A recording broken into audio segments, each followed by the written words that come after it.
안녕하세요. 오늘도 사연살롱을 찾아주셔서 감사합니다.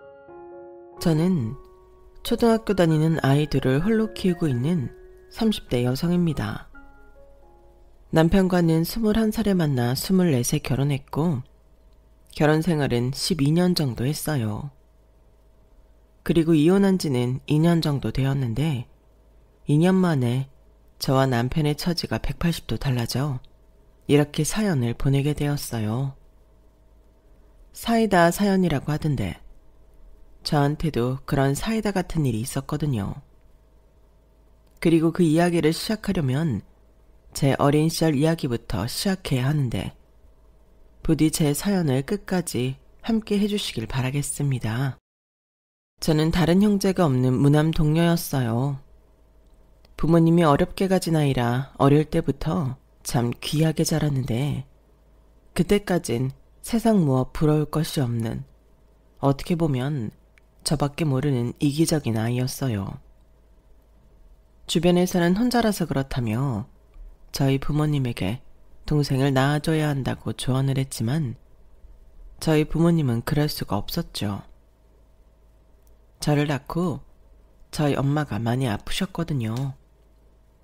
암이셨는데 저를 갖고 6개월 만에 진단을 받으셨어요. 그리고 저를 위해서 하암도 하지 않고 당신 목숨을 건 출산을 하셨는데 저를 낳고 그래도 기적이라면 기적이 일어나 10년 정도는 뒤늦은 수술과 항암을 하며 제 곁을 지켜주셨어요. 하지만 암이라는 병은 생각보다 끈질긴 병이었고 결국 다른 장기로 전이까지 된 암은 저희 엄마를 더 이상 제 곁에 있을 수 없도록 만들었는데요. 엄마가 그렇게 하늘나라로 가고 아빠는 열심히 사셨지만 예전 같지 않으셨어요. 밤마다 술에 의지해 살았고 잠도 거의 못 자고 출근에 일을 하는 최악의 생활을 하셨는데 결국 일을 하는 중 사고가 나서 아빠마저 엄마 곁으로 가고 말았어요. 그 때문에 저는 귀한 공주 대접을 받다 아무도 의지할 수 없는 고아가 되었고 그런 저를 떠맡으려 하는 친척은 없었는데요. 저희 부모님이 재산이라도 있었으면 모를까 빚밖에 없었으니 굳이 어렵게 저를 데려가겠다는 친척은 없었어요. 그때 다른 친척 언니가 그러더라고요. 야, 너 이제 고아원에 가야 한다고 하더라? 너 이제 어떡하냐? 라고 하는데 부모의 죽음도 받아들일 수 없었던 어린아이에게 고아라는 말은 너무 잔인한 말이었어요. 결국 저는 씩씩거리며 그 언니 얼굴을 평소 기르고 있던 손톱으로 핥혀버렸고 그 일로 고모와 삼촌은 뒤집어졌는데 그때 엄마의 유일한 혈육 이모가 나서서 저를 지켜줬어요. 당시 이모는 이혼을 당해서 외갓집에서도 유령 취급을 당하고 있었는데 그때 형부 가는 마지막 길이라고 아무도 모르게 아빠의 장례식에 참석했다고 하셨어요. 그리고 어린 상주였던 저한테 무섭게 달려드는 친척들을 보고 가만히 있을 수 없어 나서게 되었고 그 영향으로 거의 떠넘겨지듯 저를 책임지게 되었어요. 사실 이모가 나타나 이모 집에 가게 되었을 때는 고아원에 가지 않아도 된다는 안도감에 마음이 놓였는데 이모 집을 가보니 그건 또 아니더라고요. 이모한테는 저보다 3살 많은 언니가 있었는데 이모는 반지하 단칸방에 살고 있었거든요. 그렇게 군 식구인 저까지 셋이 그곳에서 살게 되었는데 이모가 많이 힘들었을 거예요. 하지만 이모는 우리 혜선이가 와줘서 영주 언니가 덜 심심하겠네. 이모도 우리 혜선이가 있으니까 더 좋아. 이모랑 영주 언니만 살 때는 이모가 걱정이 많았거든. 그래도 혼자보다는 둘이 좋지 영주야? 나는 혜선이가 와서 너무 좋아. 이제 혜선이랑 같이 학교도 가고 집에 올 때 같이 오는 거지? 그리고 엄마 오기 전까지 계속 같이 놀고. 맞지? 그럼 대신 동생이니까 영주가 잘해줘야 해. 동생 안 다치게. 당연하지. 엄마는 나를 뭘로 보고? 그래. 엄마는 우리 딸 믿지. 혜선아, 갑자기 많은 게 바뀌어서 힘들겠지만 우리 셋이 신나게 잘 지내보자. 이제 혜선이는 이모 딸이야. 엄마, 왜 말을 그렇게 해? 혜선아, 이제 너는 내 동생이야. 이제 내 동생 괴롭히는 애들은 다 죽었어. 언니만 믿어. 이렇듯 모든 것이 무서운 저에게 두 사람은 기꺼이 생활 공간을 공유해줬고 따뜻한 손을 내밀어줬는데 불편하지 않았다면 거짓말이었지만 그래도 좋았어요. 엄마가 하늘나라에 가고 아무래도 아빠의 보살핌은 세밀하지 못했는데 이모는 꼭 저희 엄마처럼 저를 챙겨줬거든요. 그리고 갑자기 닥친 현실에 잔뜩 주눅이 들어있던 저는 차츰차츰 다시금 활기를 찾기 시작했는데요. 혼자만 있던 저에게 영주 언니는 아주 좋은 친구였어요. 둘 다 형제 없이 혼자만 지내서인지 싸울만 하고만 영혼의 단짝처럼 잘 지냈죠. 그리고 그런 모습을 이모는 참 뿌듯해 하셨는데 언니가 중학교에 들어가면서는 이모가 돈을 더 벌어야 한다며 새벽부터 나가 밤늦게 들어오는 생활을 했어요. 알고 보니 새벽엔 녹즙 배달을 하고 아침부터 초저녁까지는 작은 사무실 격리 업무를 본 뒤 저녁 7시부터 새벽 2시까지는 고깃집에서 일을 했다고 하더라고요. 그렇게 세 곳에서 월급을 받아 이사도 가고 언니 학비도 내고 저까지 키웠는데 그래서 이모는 뼈가 부서져라 일을 했어도 모은 돈은 없었어요. 그래도 매달 마지막 주 일요일엔 시장에서 파는 통닭을 사와서 우리끼리 회포를 풀었는데 그때 이모가 맥주를 참 맛있게 먹던 모습이 어린 저에게 멋지게 보였어요. 하기사 그렇게 고생만 하다가 마시는 술인데 너무 맛있었겠죠.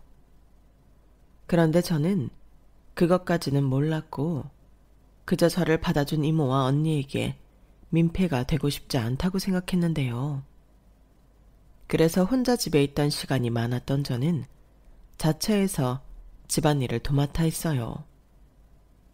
저도 무언가를 도움이 되는 일을 하긴 해야겠더라고요. 그리고 그 점을 이모가 참 고마워하면서 미안해 했는데 그렇게 저까지 중학교에 가고 언니가 고등학교를 가면서 집은 더 힘들어졌어요. 결국 이모는 사무실을 그만두고 3교대 공장을 다녔고 집에서는 부업을 하는 등 일을 쉬지 않았는데 누가 봐도 무리하고 있는 이모를 보니 너무 불안했어요. 저희 아빠처럼 갑자기 잘못될까봐 겁이 났던 거죠. 그래서 저는 대학이 아닌 고등학교를 졸업하면 취업을 해서 집에 실질적인 도움이 되고 싶었는데요. 아무리 생각해도 그게 맞는 것 같았어요.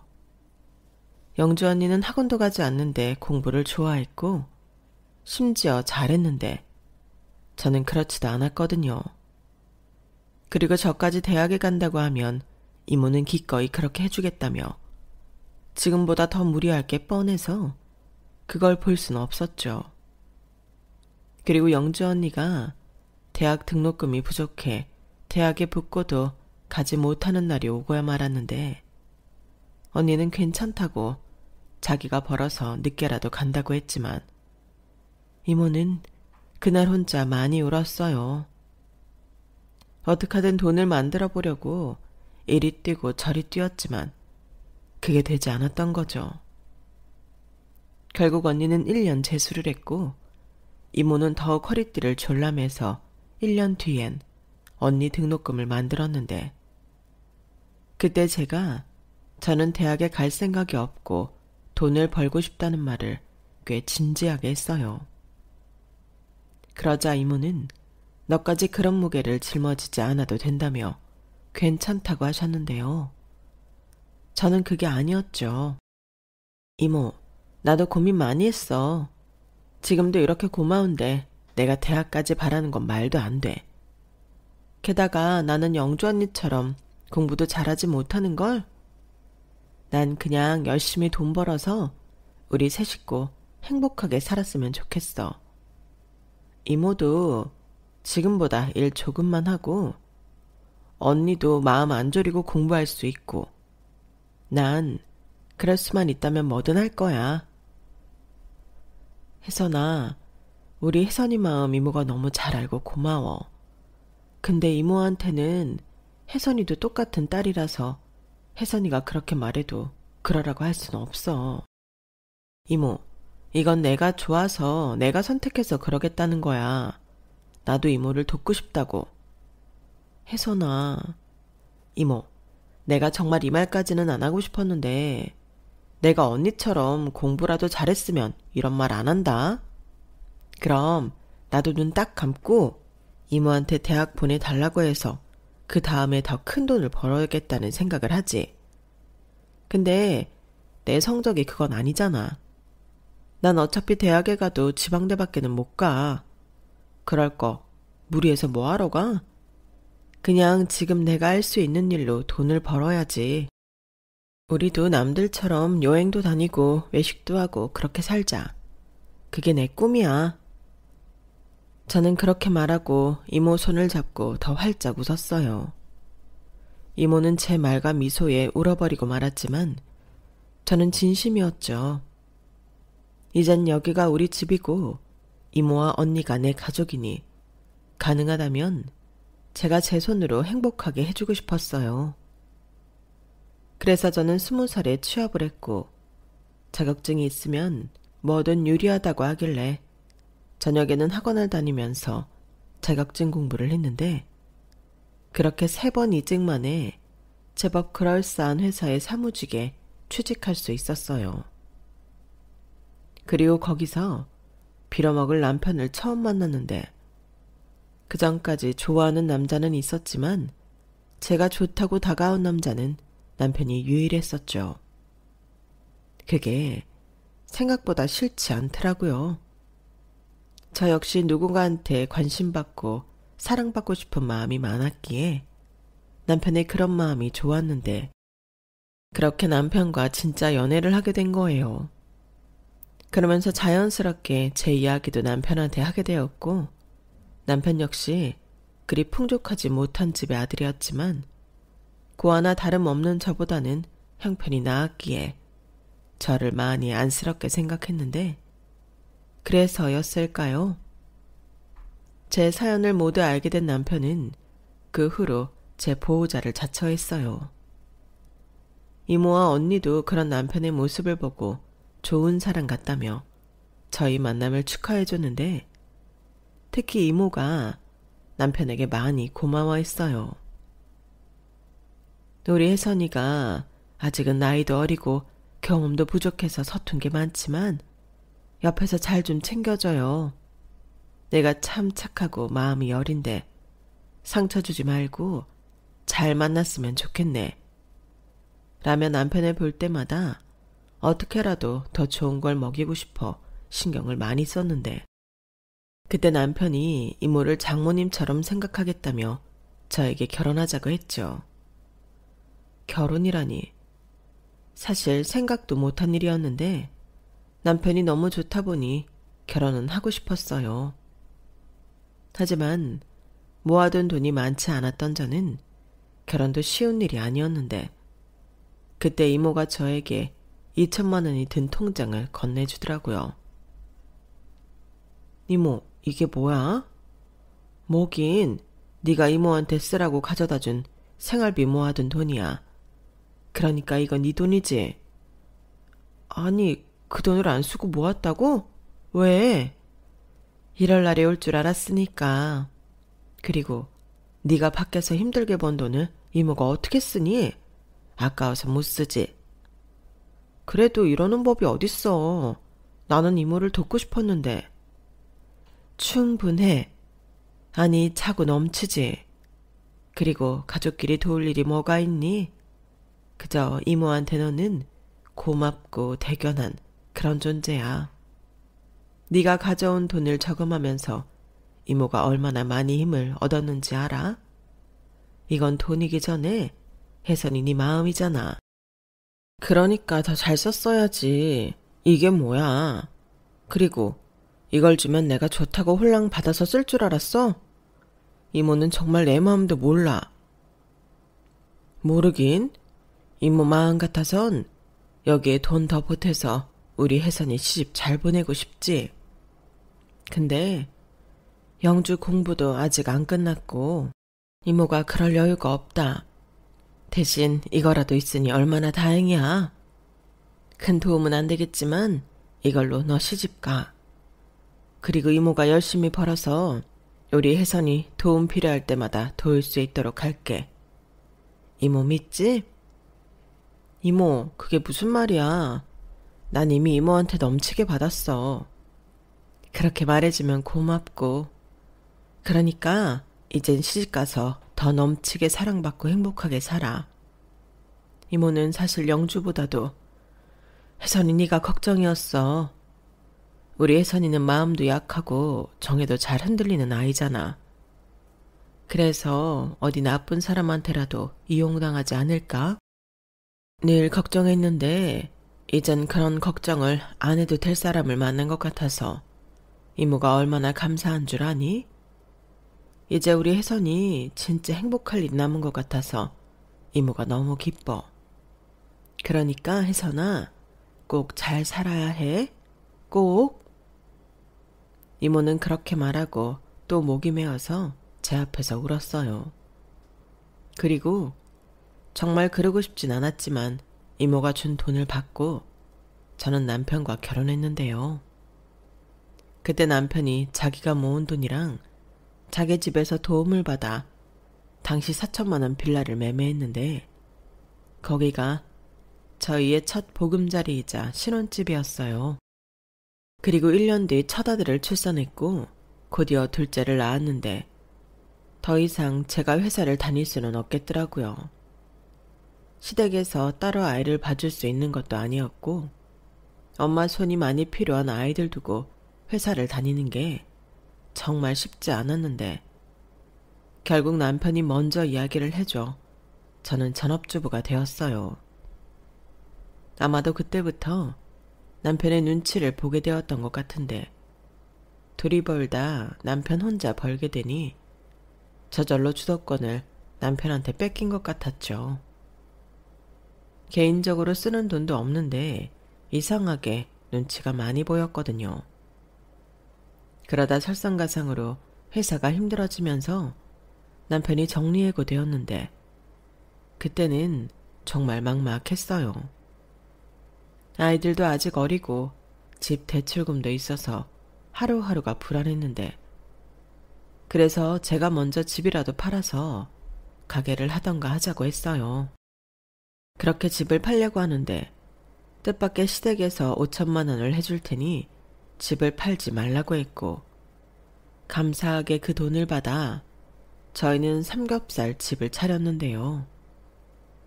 당시 시댁도 식당을 하고 있었기 때문에 시댁 도움을 많이 받았어요.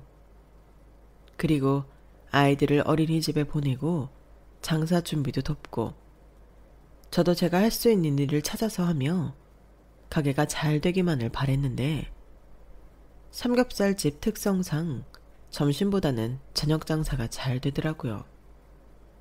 그런데 저는 아이들 때문에 저녁 장사 때 가게에 나올 수 없었는데요. 하는 수 없이 아르바이트와 직원을 구할 수밖에 없었어요.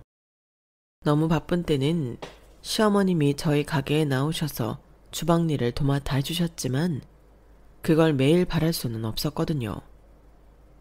그리고 집에서 애들과 있는 시간이 노는 건 아니지만 가게에서 혼자 이리 뛰고 저리 뛰고 있을 남편 생각에 저는 늘 마음이 불편했는데 그때부터 저희 사이는 예전 같지 않았던 게 사실이었어요. 남편은 더 이상 저를 챙기고 배려하지 않았거든요. 그저 같이 사는 자기 아이들을 맡아서 키우는 사람 정도로만 여기는 것 같았는데 그래서 그때 여자로서 자신감도 없었고 자존감도 많이 떨어졌죠. 하지만 이모한테는 걱정을 시키고 싶지 않아서 저는 아무런 내색도 하지 않았는데요. 이모랑 영주 언니한테도 이왕이면 잘 지내는 모습만 보여주고 싶었어요. 그래서 안부 전화를 주고받을 때면 저는 제 상황이 어떻든 잘 지낸다고 이야기했는데 거기엔 나름의 다른 이유도 있었어요. 제가 남편과 결혼을 한 후 이모한테도 좋은 일들이 많이 생겼거든요. 우선 영주 언니가 대학 졸업 후 대기업에 취직을 하더니 몇 년 뒤 변호사 형부를 만나 결혼을 했고 그 다음에 작은 평수의 아파트긴 했지만 이모도 꿈에 그리던 내 집 장만에 성공했는데 요즘처럼만 살면 여한이 없겠다고 말하는 이모한테 걱정거리를 만들어주고 싶진 않았어요.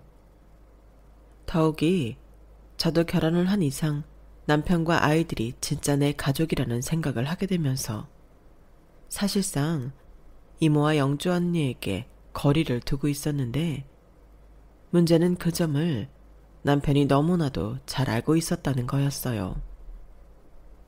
둘째 아이가 태어나기 전까지는 그래도 저를 좀 배려하고 챙겨주던 남편이 삼겹살집을 연 후로는 저를 은근 무시했는데 거기엔 제가 친정 부모님도 안 계시고 자기 집에서 돈을 지원받았다는 것이 큰 계기가 되었던 것 같았어요.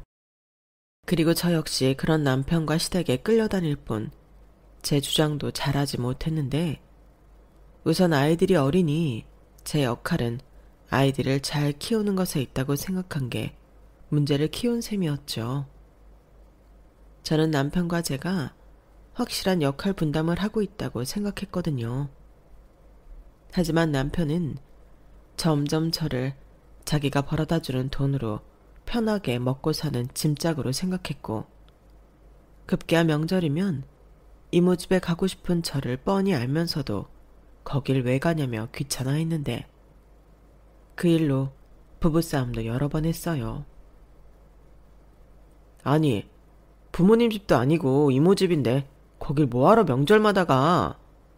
그냥 자기도 편하게 쉬어. 나는 이모한테 가도 편하게 쉬어. 거기 가면 오랜만에 이모도 보고 언니랑 형부도 볼 수 있으니까 가고 싶은 거지. 그리고 자기 집에는 명절 전날부터 가는데 우리 이모는 그것도 아니잖아. 누가 보면 자기가 이모님 친딸인 줄 알겠다. 그런 걱정은 친딸인 처형이 해야지. 그리고 전에는 몰랐지만 그 변호사라고 어깨에 힘주는 그 사람이 있어서 난 거기 더 가기 싫어. 너는 남편 체면은 생각도 안 하냐? 나는 정리해고당에서 고깃집이나 하고 있는데 자기네 친척들이 나를 얼마나 무시하겠어? 무시는 누가 무시했다고. 그건 자기 자격지심이지. 자기가 먼저 그랬잖아. 우리 이모를 장모님처럼 생각하고 잘하겠다고. 그야 옛날 얘기지. 지금이랑 그때랑 마음이 같냐? 지금 나는 여유도 없고 명절 연휴라고 다 쉴 수도 없는데 애당초 이모한테 간다고 한 자기가 이기적인 거지. 알았어. 그럼 나만 애들 데리고 다녀올게. 그럼 되잖아. 남편은 저의 막무가내로 이모한테 간다는 말에 더는 토를 달지 않았어요. 자기는 그냥 자기가 가기 싫을 뿐 제가 애들을 데리고 가는 거엔 큰 관심이 없었거든요. 다행히 친정인 이모한테 가지 말고 연휴 내내 자기 집에 가서 시부모 챙기라는 사람은 아니었는데 그래서 자연스럽게 어느 해부터는 시댁 차례가 끝나면 남편은 집에서 쉬다 가게에 나갔고 저는 애들 챙겨 이모한테 가게 되었죠. 이모, 나왔어. 그래, 어서 와라. 정서방은? 아, 이따 저녁에 가게 나간다고 나랑 애들만 왔지. 그래? 아휴, 정서방이 힘들어서 어쩌니. 지난 설에도 가게 연다고 너랑 애들만 왔잖아. 어쩔 수 없지. 동네 장사고 쉬는 직원이랑 아르바이트 셋 있으니 주인이 더 바쁘지. 저는 그렇게 이모에게 말하고 우리는 원래 이렇게 산다는 듯 아무렇지 않게 이모 집에서 하룻밤을 보냈는데 언니와 형부가 오면 저도 어쩐지 남편이 옆에 없다는 것이 못내 서운했어요. 형부는 자상하고 또 개그만 뺨칠 정도로 재미있는 사람이었는데 거의 형부의 주도하에 분위기가 화기애애했거든요. 거기에 저희 애들도 어찌나 예뻐하는지 저는 언니랑 이모랑 쉬라고 하시고 애들만 놀이터에 데리고 나가서 2시간 넘게 놀아주기도 하셨는데 정말 그럴 때면 그러고 싶지 않은데 남편과 형부가 비교되어 은근 자존심도 상했어요. 형부 같은 사람이랑 사는 언니가 부럽기도 하고 나는 왜 이렇게 사나 우울하기도 했는데 그럴 때면 이모가 저한테 따로 용돈도 챙겨주고 음식도 언니보다 더 많이 싸주면서 신경을 많이 써줬죠. 이모, 뭘 그렇게 많이 줘? 이모는 뭐 먹으려고? 그러지 말고 언니한테 더 싸줘. 에휴, 무슨 소리. 영준이는 집에서 밥도 잘 안 먹는데 그리고 애도 없는데 지들끼리 알아서 하겠지. 아까 보니까 우리 서준이랑 하영이가 이모 반찬을 잘 먹던데 이거 전부 가져가서 먹어. 밑반찬 많으면 네가 좀 편하잖아. 정서방도 챙겨주고. 고마워 이모. 매번 이렇게 신경 쓰게 하고 미안해. 미안할 일도 많다. 이모는 너한테 이렇게 바리바리 싸줄 때가 제일 행복해.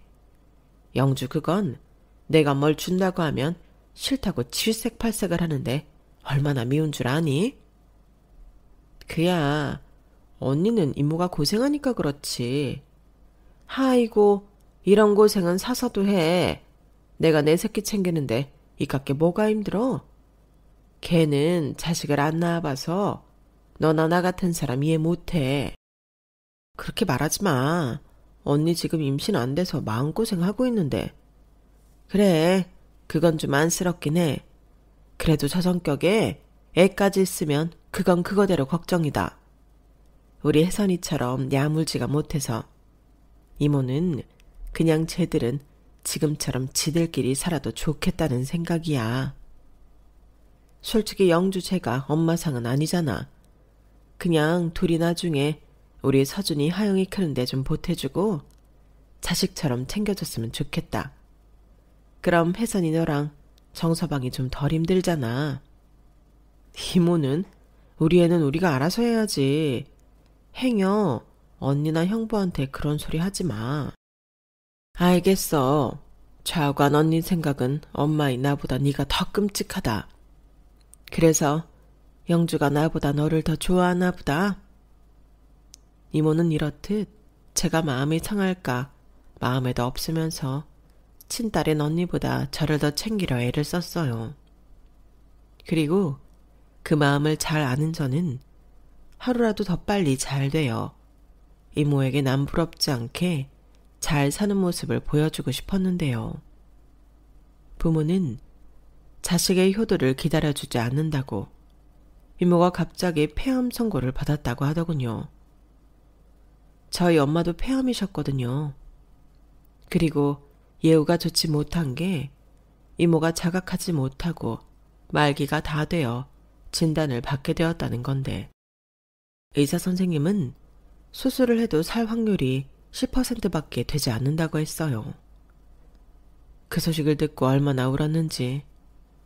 이제야 우리 이모가 남들처럼 편하게 산다고 생각했는데 세상은 야속하게 이모가 행복한 꼴을 보지 못하는 듯 했어요. 그리고 그런 무의미한 수술로 돈을 날리느니 이모는 수술을 받지 않겠다고 고집을 부렸는데 그때 이모랑 영주 언니가 엄청나게 싸움을 했죠. 엄마는 지금 이 판국에도 돈 걱정을 해?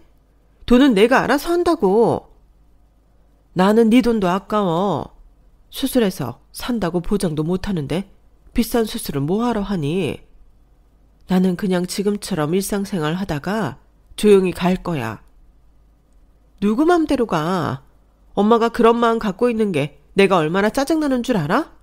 그럼 남은 나랑 혜선이는, 남은 우리가 얼마나 죄책감을 갖고 살지 엄마는 걱정도 안 돼? 니들이 왜 죄책감을 가져? 내가 그렇게 하겠다고 결정한 건데.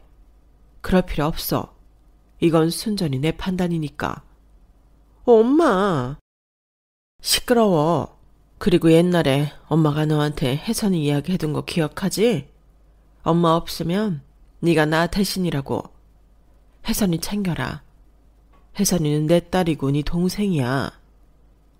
엄마는 지금 그 소리를 나한테 하고 싶어? 왜? 아주 죽을 날 받았다고 동네방네 소문이라도 내지. 너 진짜 이렇게 삐딱선 탈 거야? 지금 제일 힘든 사람은 아픈 나야. 나라고 뭐 죽고 싶은 줄 알아? 그러니까 살라고.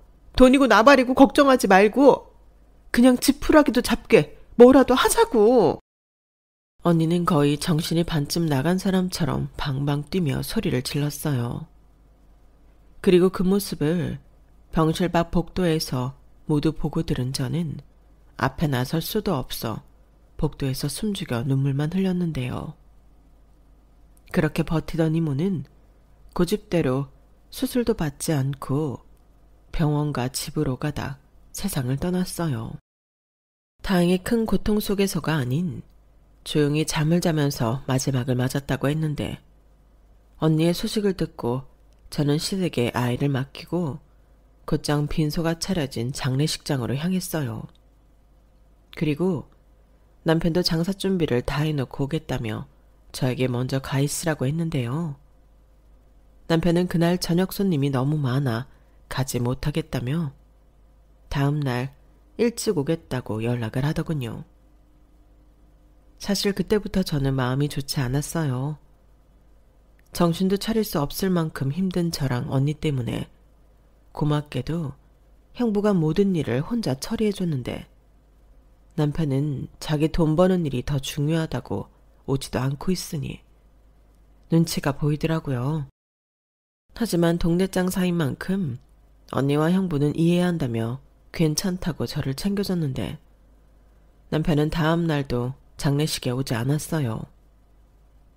오후 늦게 전화가 걸려왔는데 자기가 어제 너무 힘들어서 늦게 일어났다고 했고 오늘은 정말 갈 거고 거기서 날 새고 발인까지 함께 할 거니 장사 준비 다 해놓고 오후 늦게 오겠다고 했는데 역시나 남편은 다음날 아침까지 코빼기도 비치지 않았어요. 게다가 시부모님은 저희 아이들을 맡아줬다는 핑계로 이모 장례식에 오지 않았는데 시어머니가 그러시더라고요. 사돈이면 내가 어떡하든 참석하는데 이모 장례식에 우리까지 그럴 필요가 뭐 있니? 나는 네가 부탁한 네 애들 봐주니까 그냥 그걸로 퉁치자. 그러니 괜히 서운해하지도 말고 내 아들 바가지 긁지 마. 알겠니? 이렇게 말씀하시는데 어이가 없었습니다. 그 아들은 장례식 내내 오지도 않았는데 바가지를 긁지 말라니 오만청이 떨어지더군요.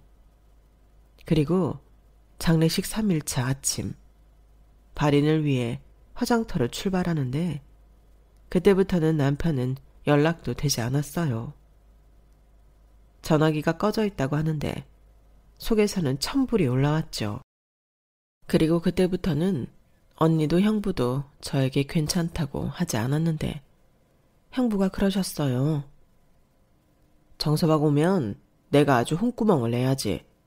이렇게 처제 혼자 힘든데 남편이라는 사람이 그럼 써? 아무리 돈 버는 일이 더 중요하다지만 자기 가족보다 더 중요해. 나는 처제만 싫다고 하지 않으면 아주 무섭게 혼내줄 생각이야. 라고 하시는데 저는 알고 있었어요. 형부가 괜히 오버하면서 저렇게 말씀하시는 건 제 마음이 불편할 걸 알고 일부러 그랬다는 걸요. 그리고 끝내 발인이 끝나고 나서도 모습을 보이지 않던 남편은 집이 아닌 가게에서 볼 수 있었는데 저를 보고 살짝 놀라는 듯 싶더니 이내 자기는 아무것도 모른다는 듯 태어난 얼굴을 하더군요. 당신 어떻게 그럴 수 있어? 온다며. 가려고 했지. 근데 내 마음처럼 안 되는 걸 어떡해. 동네 장사는 신용이야. 주인인 내가 자리를 비우면 바로 티가 나는데 나더러 어쩌라고. 그럼 처음부터 갈 생각 없다고 했어야지. 왜 온다고 사람 희망 고문해? 내가 3일 내내 당신을 얼마나 기다린 줄 알아? 그럼 또 네가 지랄할 것 같으니까 그랬지. 아무튼 나 장사 준비하느라 바쁘니까 자기는 우리 집에 가서 애들 데리고 집에나 가 있어. 3일 내내 우리 엄마가 얼마나 힘들었는지 알아? 가는 길에 돈 30만 원 정도 찾아서 봉투 만들어 드리고. 저는 남편의 뻔뻔한 말에 정신이 번쩍 들었어요. 지금까지 내가 잘못 살았구나 하는 생각이 급 몰려오는데, 일단 아이들은 찾아와야 하니 남편 체크카드에서 돈 30만 원을 찾아 시어머니에게 갖다 드렸죠. 아우, 왔니? 왜 이렇게 늦었어? 나는 점심때쯤이면 올 줄 알고 있었는데. 죄송해요. 그이랑 얘기 좀 하느라. 왜? 네 이모 장례식에 안 왔다고 바가지 긁으려고? 네. 아무리 그래도 처가에서 상이 났는데 이건 예의가 아니잖아요. 다 먹고 살려고 그런 건데 뭘 그런 걸 가지고 그렇게 내 아들을 잡니? 네 이모도 다 이해할 거다. 그렇다고 꼴랑 30만 원으로 입을 닦다니 너도 참. 죄송해요. 어머니 말대로 먹고 살 돈이 없어서.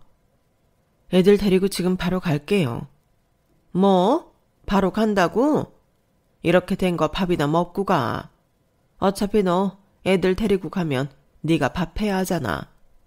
거기서 하던 여기서 하던 똑같은데 이왕이면 여기서 하고 네 시아버지 오면 같이 먹자. 어머니는 지금 저를 보고 저녁상 차리라는 말을 하고 싶으세요?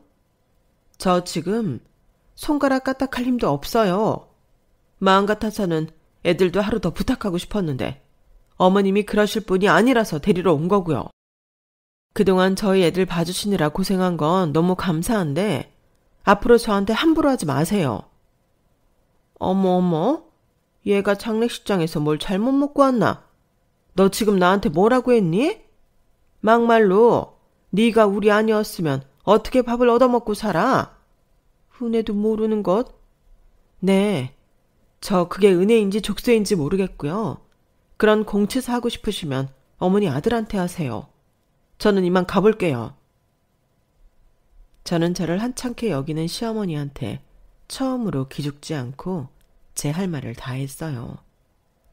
그러자 시어머니는 혈압이 올랐다는 듯 뒷목을 잡고 주춤하셨는데, 저는 그러던지 말던지 하고 택시를 잡아 아이들과 집으로 돌아왔죠. 그리고 3일 만에 집에 온 저는 정신없이 집안을 치우기 시작했는데요.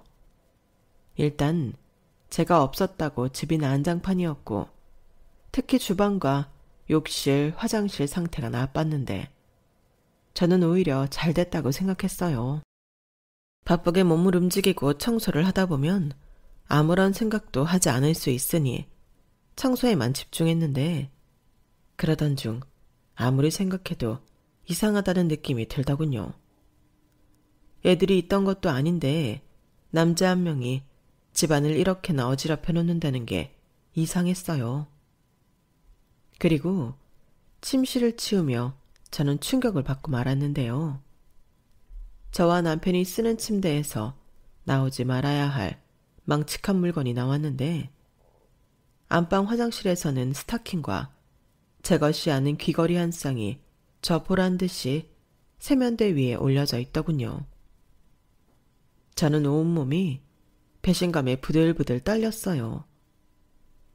제가 슬퍼하고 정신이 모두 무너져 내리고 있는 그 시간에 남편이 다른 여자와 부정행위를 하고 있었다는 것이 용납이 되지 않았는데, 저는 그 길로 증거들을 가지고 남편을 죽일 듯 가게로 향했어요. 그리고 가게에 도착했을 때 저는 가게가 아닌 남편의 차로 향했는데요.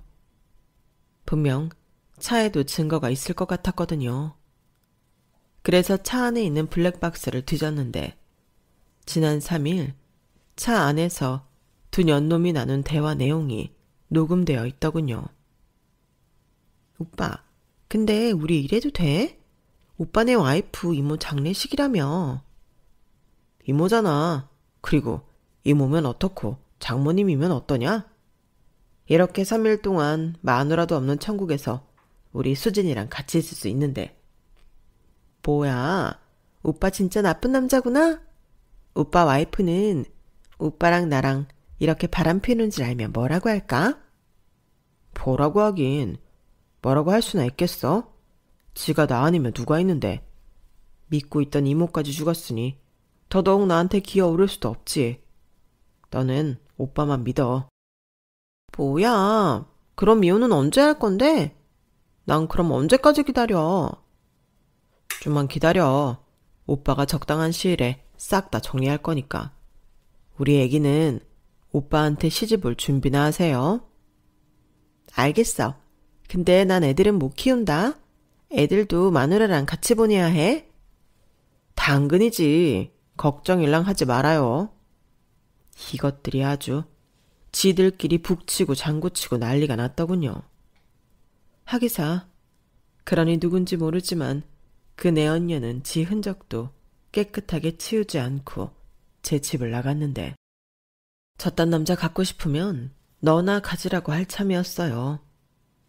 그래서 블랙박스 메모리도 떼어와 챙기고 저는 곧장 가게에 들어가 직원들과 손님들 많은 가운데 남편에게 개망신을 줬는데요. 사람들 들으라고 제가 그랬어요. 저 인간이 와이프 처가 장례식 가 있는 3일 동안 딴 년이랑 바람나서 장례식장도 안 오고 부부 침대에서 이딴 짓이나 했어요. 라며 집에서부터 챙겨온 더러운 물건들을 남편 면상에 집어 던졌는데 손님들과 직원들, 아르바이트생까지 기겁하며 소리를 질렀어요. 그리고 제가 챙겨온 물건들을 본 사람들은 저마다 수군거렸고 거기에 술을 마신 손님들은 대놓고 남편한테 쌍욕을 하는 사람들도 있었는데 남편 얼굴이 분노에 시뻘겋게 변했어요. 그리고 한 여자가 유독 어쩔 줄 몰라하며 도망갈 곳을 찾았는데 딱 봐도 저 여자가 내 남편과 붙어먹은 년이라는 걸 알 수 있겠더라고요.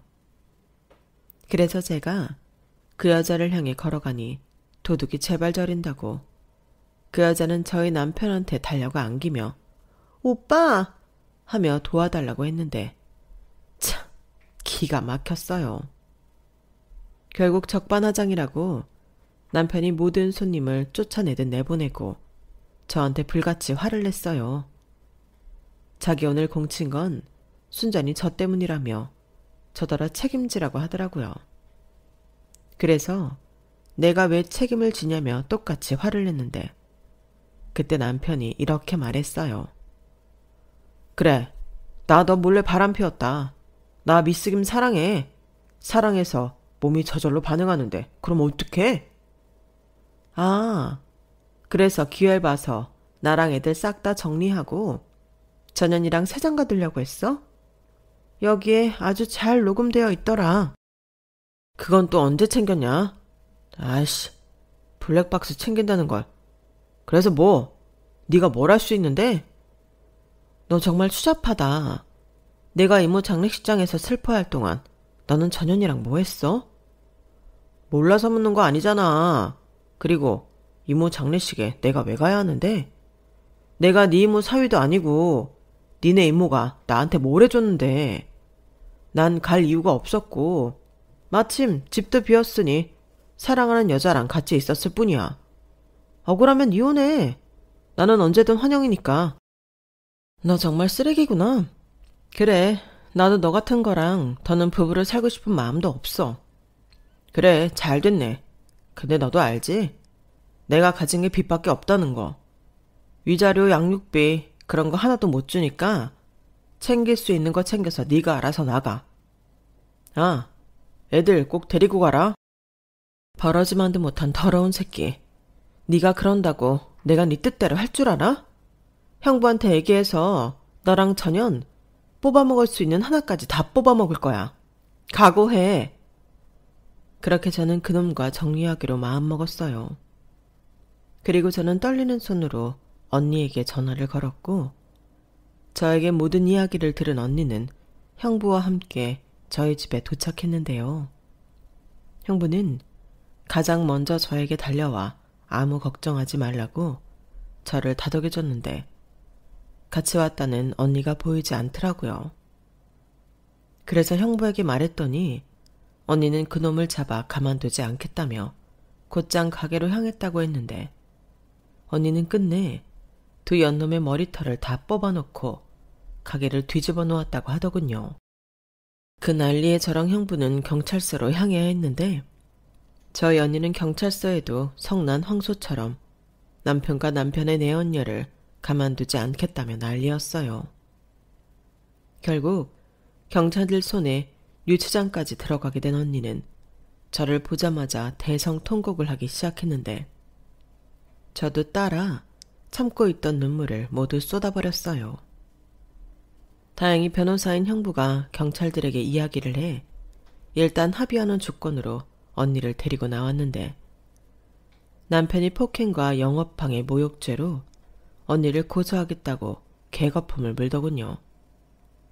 그러자 형부가 할 수 있으면 다 해보라고 자기는 뭐 가만히 있을 것 같냐며 너나 조심하라고 했는데 그땐 형부가 든든했어요. 그리고 가진 건 빚밖에 없어서 돈 한 푼 줄 수 없다던 남편에게 형부는 가장 먼저 이혼 소장 접수에 이어 남편이 재산을 처분할 수 없도록 부동산 처분 금지 가처분 신청도 넣었는데 실제로 이혼 소장을 접수하자 남편 놈이 제일 먼저 한 게 자기 명의로 되어 있는 빌라를 처분하는 거였어요. 아무리 빚이 많아도 재산은 재산이니 그런 조치를 하려고 한 것 같았는데 이걸 예상하고 형부가 미리 조치를 취한 거죠. 그 덕에 매매 직전 남편의 계획은 물거품이 되었고 이혼 소송이 진행되었는데 증거도 빼박이었고 부모와 다름없는 가족의 상을 치르는 동안 일어난 부적절한 행위는 비난받아 마땅한 일로 저는 비교적 아주 빨리 이혼이 성립하게 되었는데요. 남편은 항소하겠다고 했지만 그것도 뜻대로 되지 않았어요. 그놈의 항소심을 함께할 변호사가 없었거든요. 그리고 상간녀 위자료 소송도 별도로 낸 저는 그 여자한테 위자료로 1,000만 원을 받게 되었는데 그 여자도 돈 없다고 배를 째길래 통장 압류를 걸었더니 그 다음날 바로 제 계좌로 1,000만 원이 입금됐어요. 그렇게 말도 안 되는 결혼 생활을 정리하고 혼자가 된 저는 이모의 집에서 아이들과 머물고 있었는데 영주 언니가 저한테 할 말이 있다며 찾아왔죠. 제가 워낙 이혼 때문에 경황도 없고 정신도 없어서 차마 이모의 유산 이야기를 하지 못했다며 자기가 이미 처리한 부분을 이해해 달라고 했는데 저는 언니가 내민 뜻밖의 서류들에 입을 다물지 못했어요. 혜선아, 놀라지 말고 들어. 엄마가 살아 생전 네 걱정을 많이 했어. 그건 너도 알지? 아마 이것들을 내가 아는 혜선이 너를 위해 엄마가 남겨주려고 했던 것 같아. 이 집이랑 엄마 통장에 있는 돈들 이거 다 혜선이 네 앞으로 해놓으려고. 언니, 아니야. 내가 이것들을 어떻게 다 가져? 그럴 순 없어. 난 친딸도 아니잖아. 야, 네가 친딸이 아니면 누가 친딸이야? 나랑 너는 엄마한테 똑같은 친딸이었어. 그래서 난 이렇게 하는 게 맞다고 생각해. 너 이혼해서 당장 애들이랑 살아야 하잖아. 그딴 놈 보란 듯이 잘 살아야 하지 않겠어? 그래도 내가 어떻게... 언니도 있는데. 걱정하지 마. 설마 내가 너한테 다 주고 나는 아무것도 안 챙겼겠니? 난 나대로 챙긴 게 있어. 몰랐는데 엄마가 땅도 좀 있더라고. 나는 그거면 돼. 나중에 땅값 오르면 그때 가서 딴 말 하지 마라. 언니... 아, 그리고 엄마가 노년에는 가게를 하나 하고 싶었는지 집이랑 멀지 않은 곳에 작은 가게도 매입해놨더라. 그거 너 해. 너도 먹고 살 돈을 벌어야지. 애가 둘이나 있는데 뭐라도 해야 하지 않겠어? 그렇다고 내가 그 많은 걸 다 갖는다고? 말도 안 돼. 왜 말이 안 돼? 이건 엄마의 뜻이기도 하고 나랑 네 형부의 뜻이야. 그리고 내가 정말 이 말은 나중에 하려고 했는데 언니 불임 판정받았다? 사실 진작부터 알고 있었는데 인정할 수가 없었어. 내가 왜 남들 다 갖는 애를 못 가져. 근데 안 되는 건 안 되는 거더라고. 그래서 네 형부랑 얘기해서 깔끔하게 포기했지. 우린 둘이 지지고 볶고 친구처럼 건강하게 늙기로 했다. 그러니까 이젠 네 애들도 너만의 애들이 아니야. 우리 애지. 난 내 조카들 아낌없이 줄 거야. 하고 싶은 거 있으면 뭐든 다 해줄 거라고. 너 언니 욕심 많은 거 알지? 저는 언니의 말에 눈물이 왈칵 쏟아졌어요. 저 말을 하기까지 얼마나 마음고생이 심했을까 생각하니 가슴이 너무 아팠는데 그래서 대답 대신 언니를 꼭 끌어안아줬어요. 그리고 이젠 우리 둘이 서로를 챙기며 잘 살자고 약속했는데 그래서 언니가 하자는 대로 저는 분에 넘치는 이모의 많은 재산을 상속받았습니다. 형부가 변호사니 참 이래저래 도움만 받던 저였어요.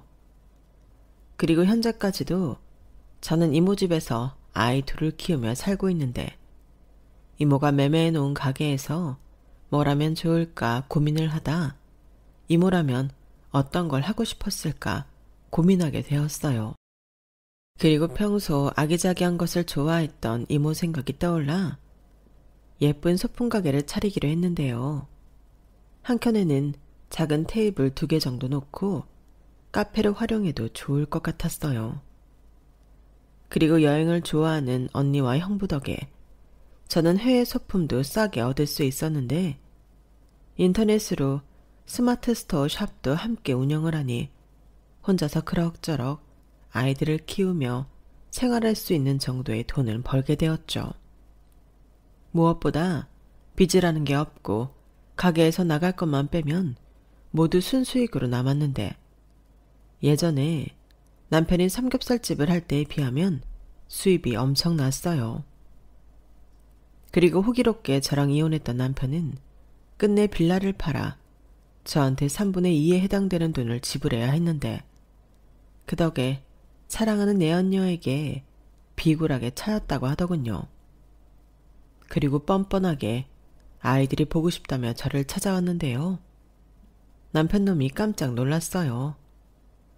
제가 아파트에서 살고 가게까지 하고 있으니 꽤 충격을 받은 얼굴이더라고요. 아니, 어떻게 나랑 이혼하자마자 이렇게 잘 살아? 설마 너 일부러 나랑 이혼한 거야? 혼자 다 독식하려고? 일부러? 왜? 내가 독식하려고 당신 바람 피우게 했다고 하지? 어디서 뻔뻔하게. 그래, 내가 입이 10개라도 할 말이 없는 건 맞는데 그래도 이상하잖아. 어떻게 기다렸다는 듯이 이렇게 잘 살아? 이모님이 죽으면서 유산이라도 남긴 거야? 그래, 네가 그렇게 안 챙겨도 된다고 했던 우리 이모가 나한테 이만큼이나 남겨준 거야. 그 덕에 이렇게 너 없이도 내가 우리 애들이랑 잘 사는 거고. 말도 안 돼. 이럴 순 없지. 유산이 있었으면 나한테 재산 분할을 받아갈 게 아니라 내 몫을 떼줘야 하는 거 아니야? 뭐? 내 몫? 너 진짜 뻔뻔하구나. 여기에 네 몫이 어디 있는데? 네가 우리 이모 살아생전 뭘 얼마나 했는데? 아니, 이모님이 자기 혼자 쓰라고 이것들을 전부 남겼겠냐 이 소리지. 아니, 이렇게 많은 재산이 있었으면서 왜 한 번도 우리를 안 도와준 거야? 아니다. 조카인 자기한테 이 정도 남겼으면 처형은? 처형한테는 얼마나 남긴 거야? 거긴 친자식이니까 더 남겼지. 제발 좋은 말로 할 때 꺼질래?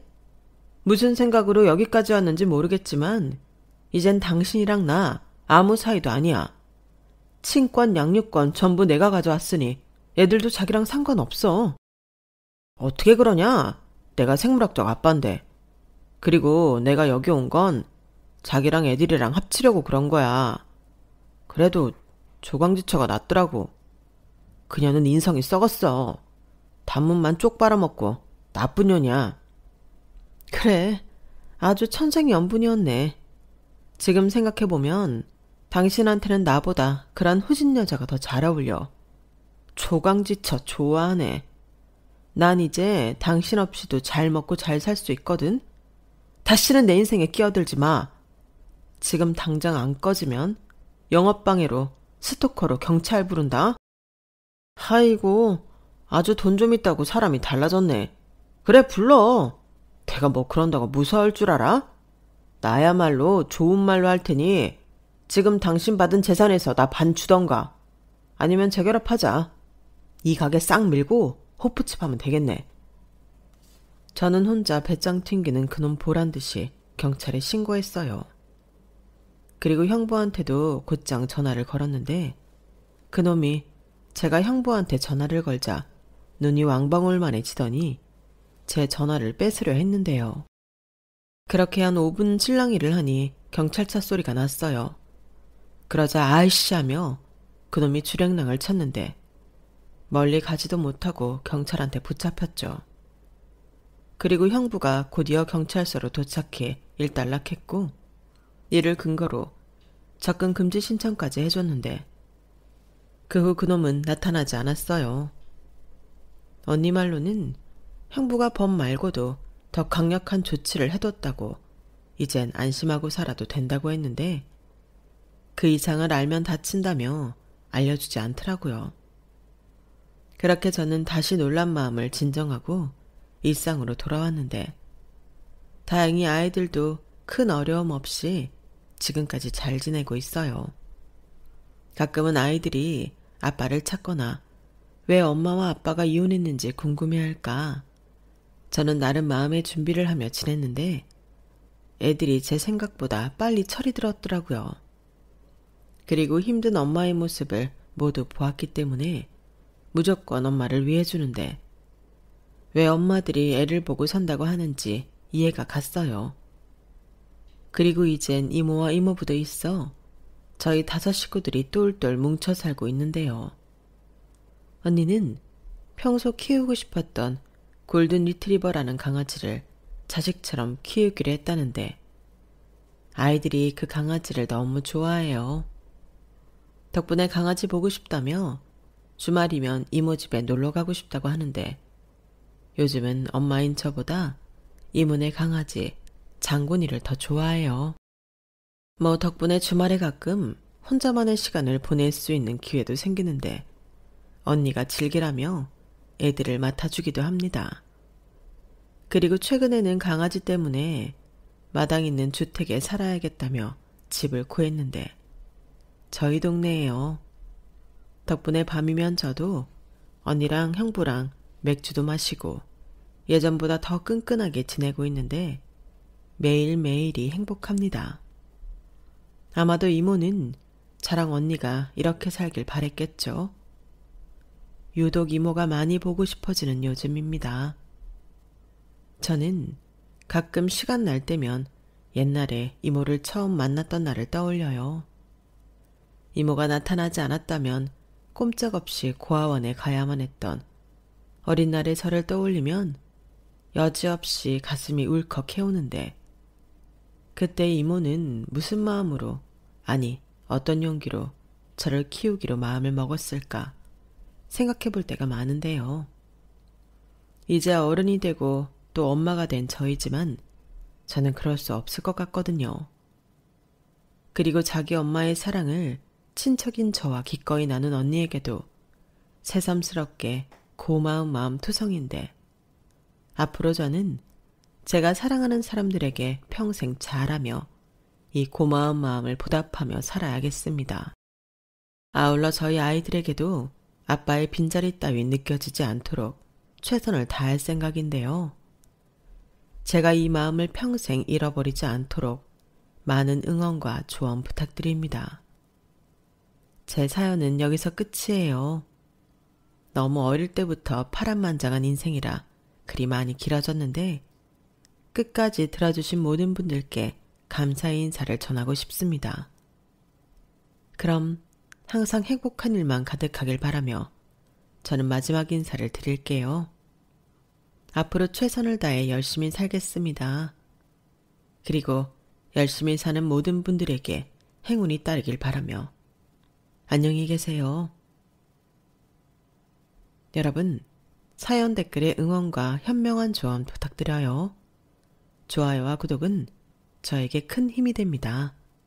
오늘도 좋은 일 가득하세요.